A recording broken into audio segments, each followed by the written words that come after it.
Merci beaucoup, Monsieur le Président. Chers collègues honorables députés, ma leen di nuyu di rafetlu ndaje bi ba nga xam ne tey ñu ñëw pour examiner suñu règlement intérieur et ñu defee ko ci anam bu nga xam ne président de l'Assemblée nationale moo mettre en place avec l'aval du bureau un comité ad hoc ci comité ad hoc boobu on m'a fait l'honneur de me nommer, de me désigner président ma ànd ceeg samay collègues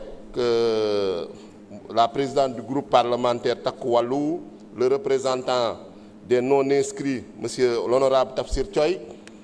le 5e vice-président Amadou Ba, le président de la commission des lois Maître Abdoulaye Tall, ainsi que les membres de l'administration parlementaire, notamment le secrétaire général adjoint, le directeur de cabinet du président de l'Assemblée nationale, le directeur des services législatifs et ses collaborateurs, ainsi que les assistants parlementaires, je peux citer notamment Charles Sow, qui nous ont accompagnés dans ce travail-là, ainsi que des experts externes. Donc pendant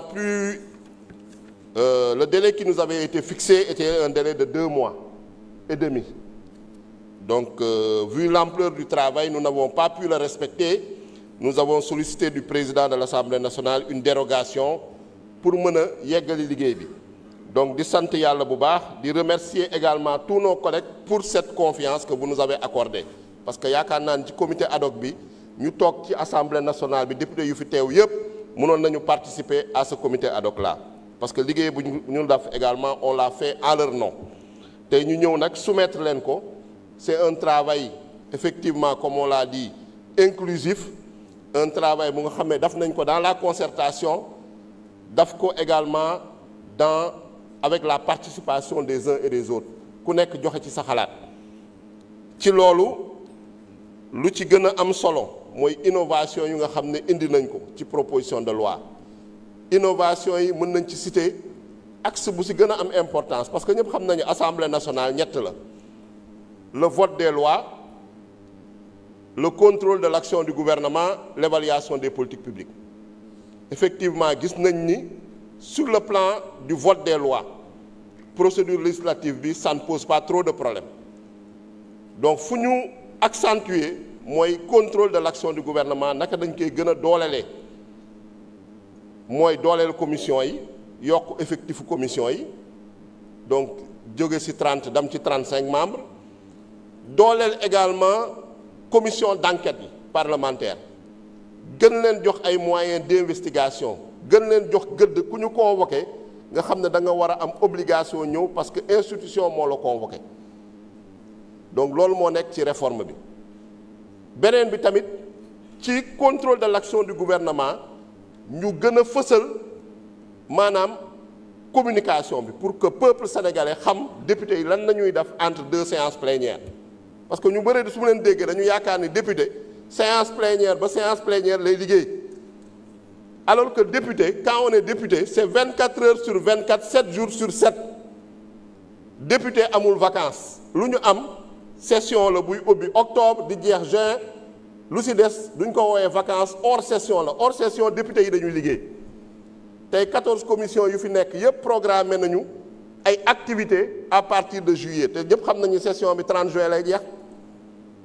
Donc loolu ñu xam ko. En dehors de contrôle de l'action du gouvernement, il y a l'évaluation des politiques publiques. Loolu moo ngi ci constitution bi nañ ko ci dugal depuis 2016 mais gis nañ ni 2016 ba tey malgré que dugal nañ ko suñu règlement intérieur, Assemblée nationale mosu ko exercer. Président tamit jël ak volonté am ambitionné évaluation des politiques publiques fokk ñu exercer compétence boobu, mettre en place un comité ad hoc sous la présidence de l'honorable Mohamed Sall pour def une méthodologie de l'évaluation des politiques publiques. Ñooñu en 2 mois ils ont produit un travail excellent. Ñu travailler ensemble dugal ci règlement intérieur bi procédure évaluation politique publique ak gouvernance évaluation politique publique bi à travers ce comité permanent de l'évaluation des politiques publiques. Donc tey suñu adopter ce règlement intérieur, en tout cas dès la session prochaine,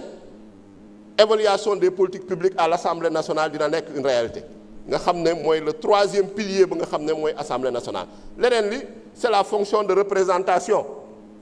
parce que ñu xam ne députés yi effectivement c'est des députés du peuple sénégalais, c'est les députés du Sénégal, ils sont dans l'Assemblée nationale. Mais ñu si ëpp ils ont été élus dans des circonscriptions et des départements ñu nga xam ne dañu am une redevabilité envers ces circonscriptions là ñu fay dem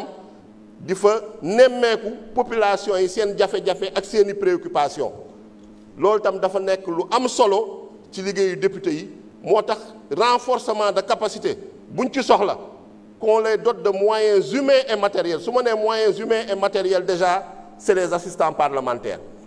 qu'on puisse recruter des assistants parlementaires en nombre suffisant parce que tey su fekkee dañu la ne yow yaa war a voter des lois tu dois voter des lois dans tous les secteurs mooy maanaam tey loo gis ci ministère am na ay projet de loi yoo xam ne ministère yooyu ñoo koy initier jàllale ko ci gouvernement mu ñëw Assemblée nationale. On peut parler d'une trentaine de secteurs. Tu dois évaluer des politiques publiques dans tous les secteurs tey député bi mun nañu ne député bu nekk tey gouvernement la parce que tey ministre de la fonction publique su ñëwee war nga intervenir ministre de la santé su ñëwee war nga intervenir éducation su ñëwee war nga intervenir enseignement supérieur su ñëwee war nga intervenir donc loolu dafa soxla renforcement de capacité te déjà ñoo ngi ci tey député yi gis ngeen ni y a pas de papier tey ku nekk nga téye tablette am envoyé nañ la rapport ci sa tablette envoyé nañ la projet de loi bi ci sa tablette député yi actuellement ñoo ngi ci dans la digitalisation et dans l'objectif zéro papier donc on peut dire que c'est des ruptures des bons qualitatifs yoo xam ne constaté nañ ko au sein de l'Assemblée nationale et il faut qu'on puisse améliorer ça il faut qu'on puisse renforcer ça parce que c'est ça l'objectif leneen li nga xam ne également mun nañ ko jël si dans le cadre du contrôle mooy la question yu nga xam ne question écrite question orale question d'actualité au gouvernement question d'actualité au gouvernement gis nañ ni pendant cette session le Premier ministre est venu 2 fois question d'actualité dafa guñ ko question orale dafa guñ ko mais yéene bi ambition bi mooy à partir de la session prochaine qu'on respecte la périodicité des questions d'actualité au gouvernement suñ ko waxee mooy Premier ministre day teew ak l'ensemble du gouvernement au moins une fois tous les trimestres dañu ne au moins une fois mun na ñëw 3 fois par trimestre mais dañu ne au moins une fois pour être réaliste parce qu'il faut qu'on respecte également notre règlement intérieur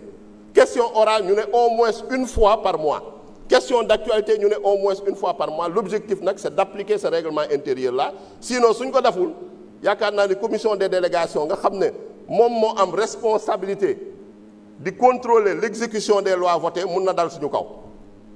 balaa muy dem seeti yeneen ministères yeeg yooyu donc loolu je pense que c'est extrêmement important donc ce qui veut dire que tey toutes ces réformes là wax nañu la chaîne parlementaire ça permet que tey ñuy xam lu xew ci commission yi retransmettre les débats en commission retransmettre les commissions d'enquête parlementaire débats yi Sénégalais yi xam exactement députés yi lan nañu liggéey ñuy suivre députés yi dans leur circonscription l'excellent travail qu'ils abattent dans leur circonscription Sénégalais yi également mun ko xam donc pour vous dire que ce règlement intérieur là va permettre d'améliorer le fonctionnement de l'Assemblée nationale le reste nag c'est ku nekk sa responsabilité individuelle mais d'ores et déjà on peut dire que en tout cas réforme ñu def ci session bi c'est à travers un travail collégial un esprit d'équipe parce qu'on peut dire mun nañu ne